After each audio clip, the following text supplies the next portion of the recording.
First, we use diagnosticians to chair ARD meetings rather than support facilitators.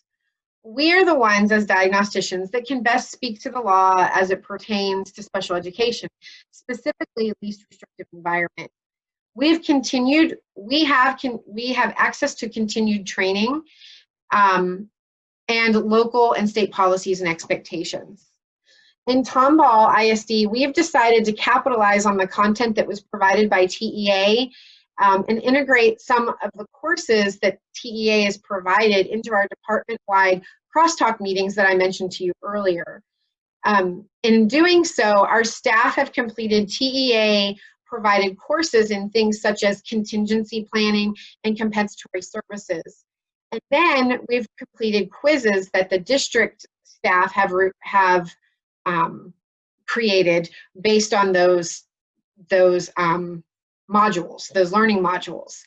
And so the links to those TEA websites and the learning modules are provided for you in the handout for today's presentation, if you wanted to use them in your own district.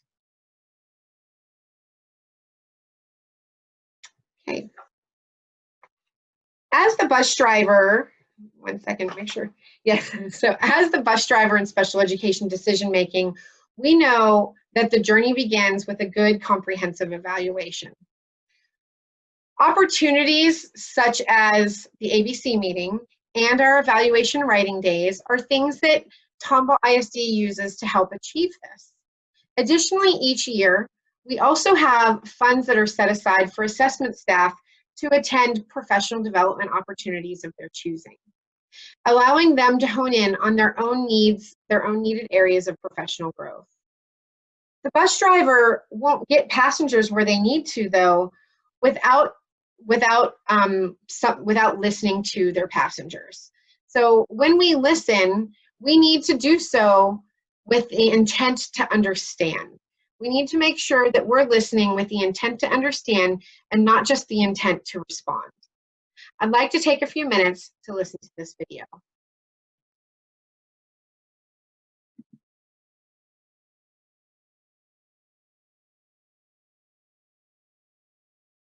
I heard a story about a man who was suffering from a debilitating muscular disease that affected every muscle in his body.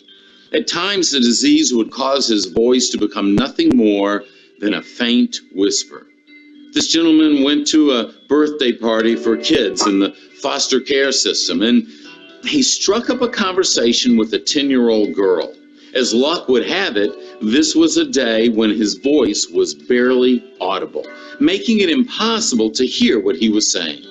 The young girl was so determined to hear what he had to say that she got down on one knee and put her ear up to his mouth in order to understand him. And they carried on a beautiful conversation. That is what it looks like to listen. Listening means that you are so determined to hear what the other person is saying that you are willing to do almost anything in order to understand. Listening shows that you care about the other person, you care about their opinions, and you care about their feelings. Listening is a way of honoring someone. Listening is a way of learning from other people. Ultimately, when you show an interest and listen, you are more positioned to build more meaningful relationships. Do you learn more from speaking or listening? Do you control the conversation? Can you listen more than you talk? Do you express your opinion to satisfy your ego or to contribute to the conversation and move it towards solving some issues or providing new information? Are you telling or learning? When you listen, you learn about the other person, their interests, and their concerns. Listening positions you to serve more thoroughly and to respond better to the needs of other people. Listening is about trying to understand. Listening shows you care. In every conversation you have for the next 5 days, make a specific effort to listen completely before offering your words and thoughts.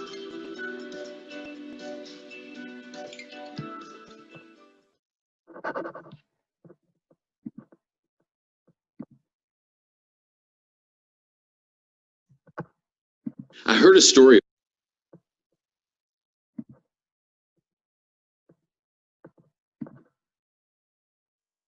Sorry about that. Technical difficulty. Okay. So some questions to think about. So are you willing to do almost anything to understand? Realizing that, like the gentleman in the video said, that listening serves more, listening allows us to serve more and respond better to people's needs. So I'm going to talk a little bit about listening and communication now. And this is something that our diagnosticians do well. So listening is a form of communication that gives us the opportunity to develop trust and rapport. There are many types of communication. So we have nonverbal communication. Nonverbal communication is obviously our body language, our gestures, right? Making sure that we're aware of what our nonverbal communication is when we're talking to somebody. Are our arms crossed? Do we seem in defensive mode? So making sure that we're open. Another form of communication is active listening. With active listening, we need to ask ourselves or tell ourselves that we should be listening twice as much as we speak. We need to listen with our whole body. We need to be alert and interested and really try to refrain from interrupting that person when they're talking. Part of communication, we also want to ask questions. Specifically, we want to avoid those closed questions. Questions that begin with did or do or will and work more towards open-ended questions that begin with things like what or how. And even better are to ask more specific questions such as how many, how often, why do you think, and where. Another form of communication is clarifying or summarizing what you heard. Sometimes we think we heard something, but that's not really what we heard. So asking somebody, saying to them, I think what I heard you say was, or I think that I'm understanding, and going from there. And then finally, part of communication is being empathetic. This is very important. As diagnosticians, we tend to be really data-driven, very matter-of-fact and cut to the chase. We have a job to do and we need to get it done. You come to us when you need to get the job done, right? We're doers.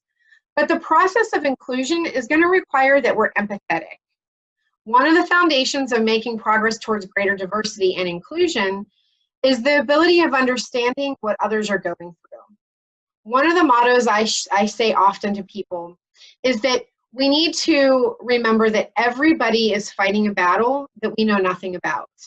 Everybody has their own story, and we don't know what's going on with them. This means to have an attitude of empathy, and to have that, in the words of Steve Covey, who wrote The 7 Habits of Highly Effective People, he says, seek first to understand, and then be understood. So when someone has a completely different upbringing, or they have their own set of experiences that they're going through that are different from our own, how are we adequately able to respond to their views? And how can we listen effectively unless we are there to see where they are coming from? So when you're finished with your report and you're ready to share the details with everyone, when you're preparing to give your recommendations to the team and meet with them, ask yourself, remind yourself, not to forget how powerful communication, listening, and empathy are. Okay, so as the bus driver, as the diagnostician, the bus driver, we need to get our passengers somewhere, and the driver's not going to be able to get their passengers somewhere unless they know the route, right? And our route as diagnosticians, our route is alignment of the IEP, right? We finish that evaluation, we have it done, and that FIE drives the present levels of performance. Those present levels of performance then drive the goals, and then those goals are which lead us towards placement. We need to make sure that our whole team, our teachers, our administrators, our counselors, our parents, everyone realizes that each of these stops along the way, each of these pieces, they have to be a stop on the route that leads us to placement determination. So what are some of our driving questions that we ask as diagnosticians to get our passengers to their correct destination? Some of those questions could be, what does the FIE indicate as the student's strengths and needs? What do the present levels of performance say about the student? What supports does the student need in order to access the curriculum? And how can we implement those supports? What tools do we have in our district to support the student's needs? So earlier in our presentation today, Carrie Williams mentioned some of the features that Tomball has, some of those tools such as Snap and Read and Learning Ally and Co-Writer. And how can utilizing those supports help you to include a student more in general education?